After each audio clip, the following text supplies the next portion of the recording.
a severe thunderstorm warning for northwestern Davidson County in Middle Tennessee, southeastern Cheatham County in Middle Tennessee, south central Robertson County in Middle Tennessee, until 10:45 p.m. Central Daylight Time. At 9:59 p.m. Central Daylight Time, a severe thunderstorm was located over Ashland City, moving northeast at 40 miles per hour. Hazard, 60 miles per hour wind gusts and quarter-size hail. Source, radar indicated. Impact, hail damage to vehicles is expected. Expect wind damage to roofs, siding, and trees.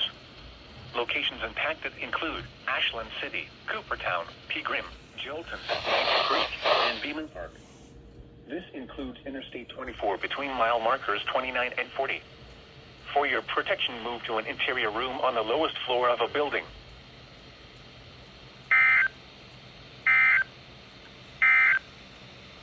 Strong thunderstorm.